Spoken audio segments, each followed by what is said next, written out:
The first exercise I'm going to show you today is for hip mobility. We're going to start with the windmill. So you're going to sit back, feet about as wide as your hips, feet flat on the ground. And you're just going to windshield wiper them down to one side, getting your knee down on both sides, come back up, trying not to twist the torso too much. Keep your shoulders facing forward and just see how this feels in your hips. You don't really want to feel pain. A stretch, some pulling, maybe even some pressure could be okay. If you can do this, then the next step is going to be sitting upright, arms in front, and you're going to be twisting and then coming back up and twisting back. Same thing, but with more of an upright torso, engaging your core a little bit and really kind of compressing those hips at the top, forcing that mobility a little bit deeper into that joint. You're going to lay flat on your back and you're going to twist one leg over your body, keeping that same side shoulder down. So I'm doing my right side. I'm lifting my right leg, twisting it up and over. I like to use my hand on my knee, keeping my right shoulder down. If you're really stiff and you find yourself coming up and over, you can turn your head towards that side to try to help keep that shoulder down. I do this in a dynamic fashion where I'm coming in and out, maybe holding for 1 second, going back and forth for 10 to 15 reps. And then other side. So now I'm going to keep my left arm and shoulder down, twisting my left leg up and over, looking to my left side. 1 second hold, back. And this is to help open up your mid-back through the top of your pelvis. The next mobility drill is going to be for your mid and upper back. For this exercise, we start in this tabletop or quadruped position, and you're going to tuck your toes under your feet like this, sit back on your heels, and then lower yourself onto your elbows. This is the official starting position, and you're going to rotate, placing your hand on the back of your head, rotating up towards the ceiling, looking at your elbow, and coming all the way back down.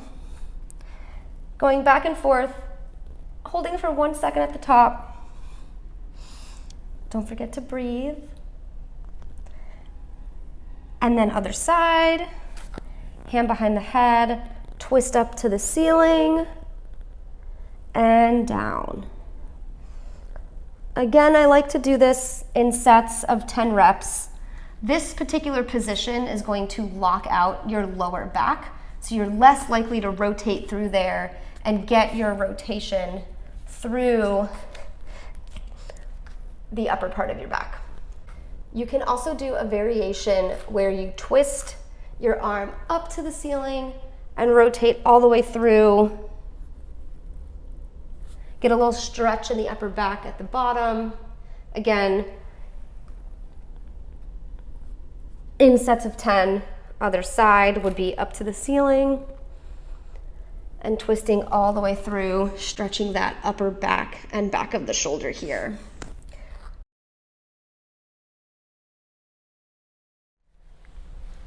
So you can start on your knees to see if it's something that you can tolerate. You want to make sure your shoulder is in line with your elbow, and you don't have any shoulder pain either. And you're just going to come up, and you can do dips. You can lift the top leg. You can also go all the way on your feet. So you're going to stack your feet, get your elbow stacked under your shoulder, and you're going to press up, and you can do dips and hold it, any variation you want. The next step up from the side plank is going to be the side lying hip getup, which is going to train not only your core and your obliques and the shoulder on the downside, but also the hip on the side that you're kneeling on. So you're going to get into this bent knee side lying position, and you're going to bring your knees a little bit in front, so there's a slight bend at your hips, and you are going to lift the top leg slightly so it's hovering over that bottom leg, and you are going to come up onto that knee, and here you can do all kinds of variations. You can just come down and go back up. You can stay upright and try to twist. not touching that top hand or leg to the ground. These next two exercises are to help the stability of your shoulders. They're my favorite exercises. The first one is the arm bar, and then the next one is a little bit more dynamic, and it's called the halo. So for the arm bar, you're gonna be on your back, press the weight up toward the ceiling, stabilize your shoulder, making sure you're not overusing the muscles of your pec or the front of your shoulder. Squeeze your shoulder blade in towards your ribs. Rotate up onto your side, twisting your torso as much as you can, stabilizing your shoulder, keeping your arms stacked over your shoulder. Come back down to your back and repeat for a set of 10 reps. You can go as heavy as you're able to while stabilizing your shoulder, not wobbling your arm around, and having no pain with the exercise.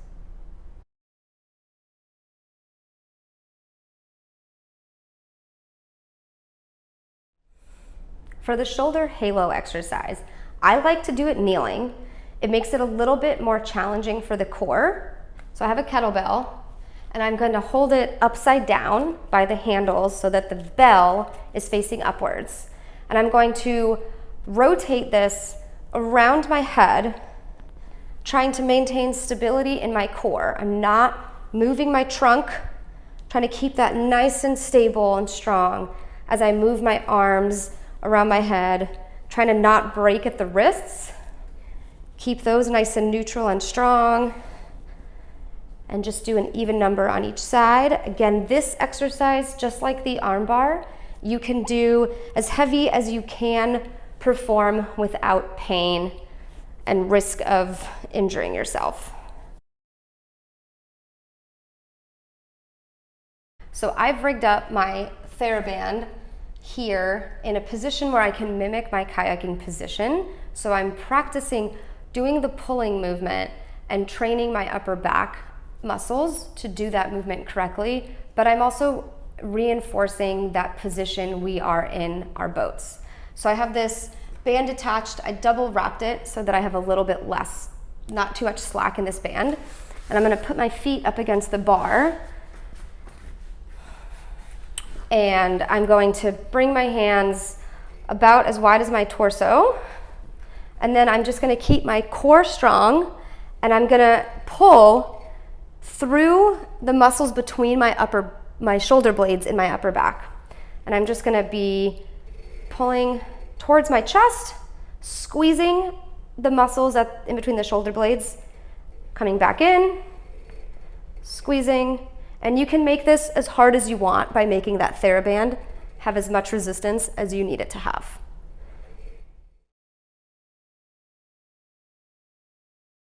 You want your hands right by your shoulders. Tuck your feet under. Try to squeeze your shoulder blades together, engage your core, squeeze your glutes, and push up.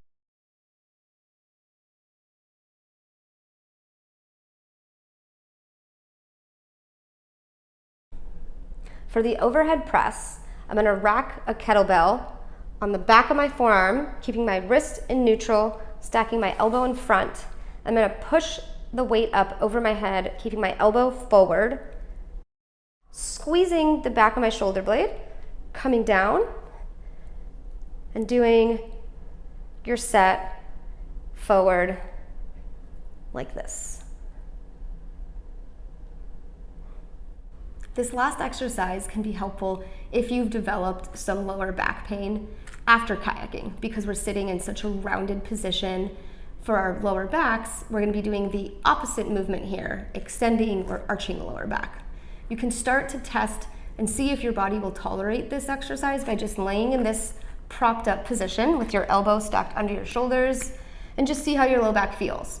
Is there some pressure? Is there any pain? We don't want to feel pain in this position, but there can sometimes be a little bit of pressure, and that might be okay. It just really depends. And then the exercise is going to be laying on your stomach. You're going to lay flat with your hands at the level or in front of your head, pushing up through your elbows to straighten your arms and arch your lower back. You want to try not to use the muscles of your back, so you can keep your head facing down. Try not to use your glutes or use your legs. Just use your arms to push yourself up. So that's the prone prop up and the press up exercise for back pain. Again, there shouldn't be any pain that's increasing during. It should make you feel better after if this is a good exercise for you. Thanks for watching this video series on how to try to prevent pain and injuries with kayaking. I hope you gained something from this, and this can help you get more days on the water with less injury. Happy paddling.